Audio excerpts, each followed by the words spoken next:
Let's take a look at two more examples using the partial products method. Again, I'm going to show it both horizontally and vertically, but you could choose and do it one or the other way. You will want to make sure you do an area model though, regardless of whether you choose horizontal or vertical. So for 39 times 45, I would first expand that and say this is really 30 plus 9 times 40 plus 5. And so I would then use the distributive property here. Now, when I'm multiplying two terms in one parentheses times two terms in another parentheses, the version of the distributive property that I use is sometimes referred to as the FOIL method, which stands for first, outer, inner, last. So that would basically mean that I'm multiplying every term in the first parentheses times every term in the second parentheses. So I'm going to go ahead and go through that process. So if I do this with the FOIL method, F stands for first, meaning I would multiply the first term in each parentheses. So that's going to be 30 times 40. And 3 times 4 is 12, so this would be 1200 when I attach two zeros. And then I'm going to go ahead and do the outer terms, which would be 30 times 5. So 3 times 5 is 15. I'll attach the 0 to get 150. Then I'm going to multiply my inner terms, 9 times 40. And 9 times 4 is 36, so this would give me 360. And then finally, I'm going to multiply my last terms in each parentheses, in this case, 9 times 5, which is 45. And so then I'm just going to add together all of those separate products.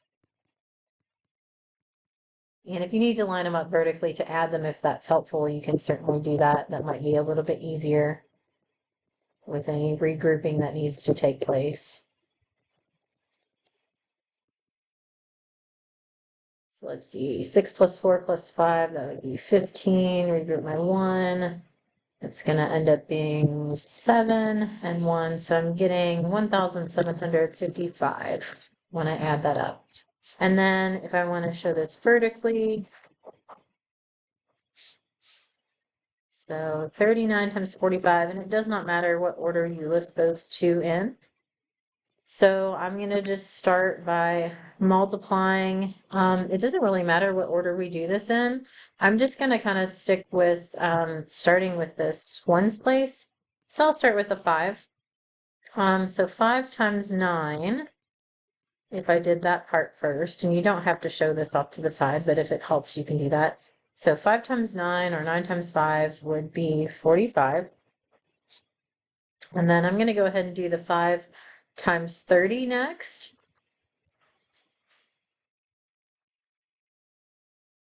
So that's going to give me 150. And then now that I've multiplied the 5, I'm going to go ahead and multiply the 4, or the 40 technically. So if I'm going to do 40 times 9,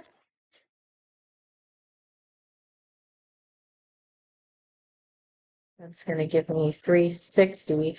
And then finally, the last one is going to be 40 times 30,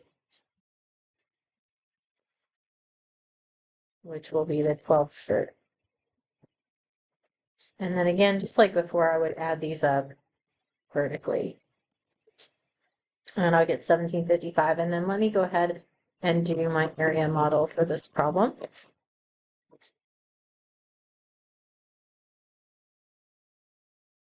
So I'm just going to start by drawing a box.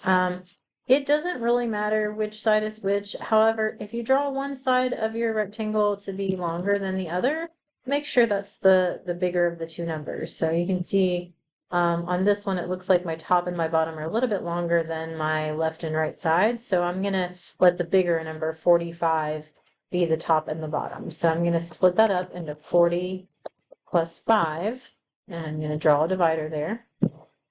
And then the 39 will be along the left-hand side, and I'm going to split that up into 30 plus 9. So this time I have to expand both numbers.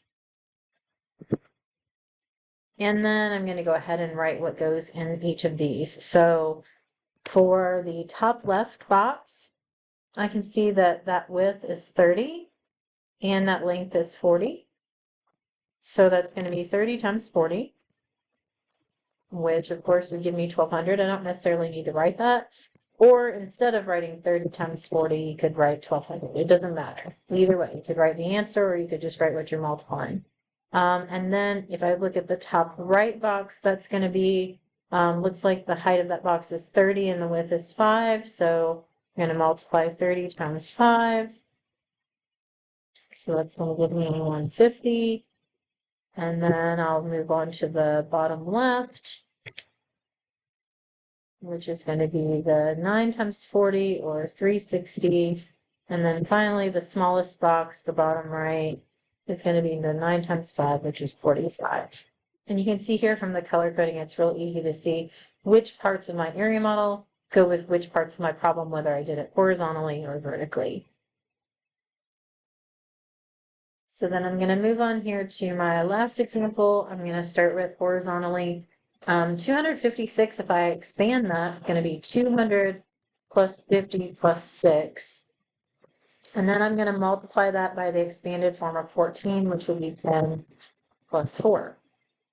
So then I'm going to go ahead and start distributing this. This we wouldn't technically call the FOIL method, but it's the same idea. I'm going to multiply every term in the first parentheses times every term in the second. So let's just say, for example, that I start with 200, and it doesn't matter what order we do this in. So I could start with, let's take 200 times the 10.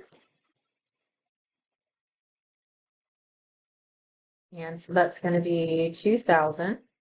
And then I did 200 times 10, but I still haven't done the 200 times 4, right? Because I'm going to do every term in the first parentheses times every term in the second. So let's do 200 times 4, which is going to be 800.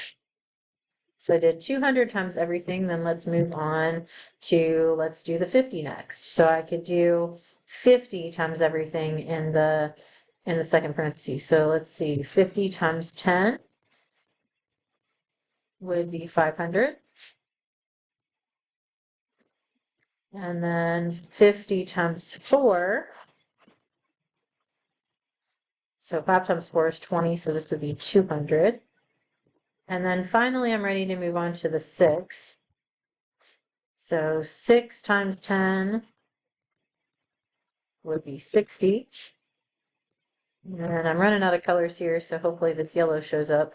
6 times 4 would be 24. And then I'm going to add all those up. So we've got these lined up. This one's going to be 4. The next column is going to be 8.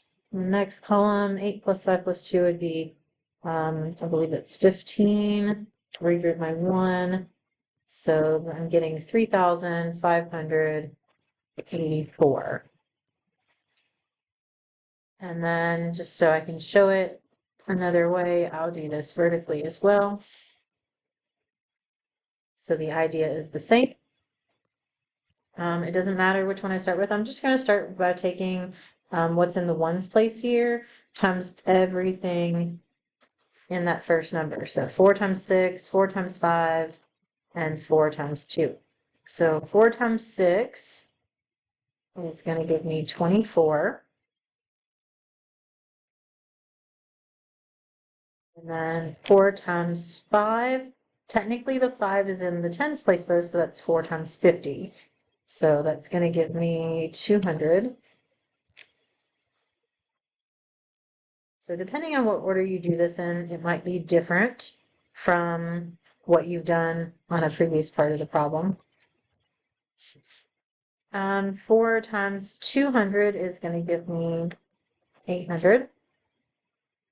So that was 4 times everything. Now let me move on to the 1. The 1 is in the tens place though, so I'm going to say that that's really 10. 10 times 6 would be 60. Then let me do 10 times 50, which is going to be 500. And then finally the 10 times the 200. So all I did was just take this 1 in the tens place, make it a 10, and multiply that by everything in that first number. So finally I'm doing 10 times 200 which is 2,000.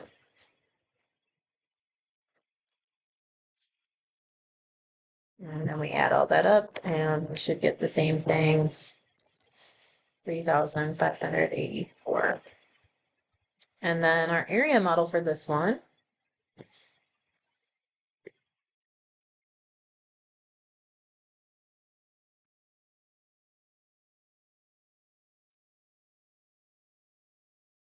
so 256 gets split up into 3 sections, 200 plus 50 plus 6. So I'm going to subdivide this.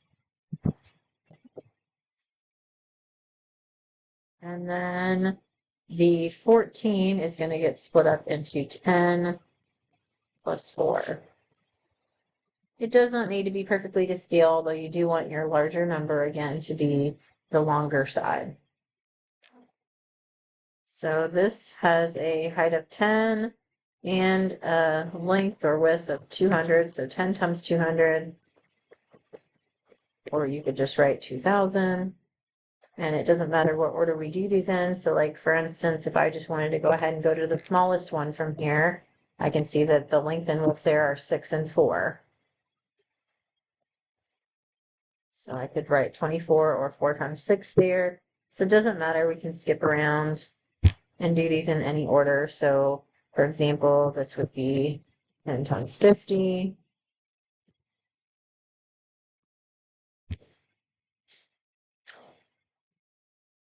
Let's see, I've got 10, let's do 4 times 50 here. Color haven't I done yet? How about blue? Blue would be the 4 times 200. And the orange, this one is 10 times 6.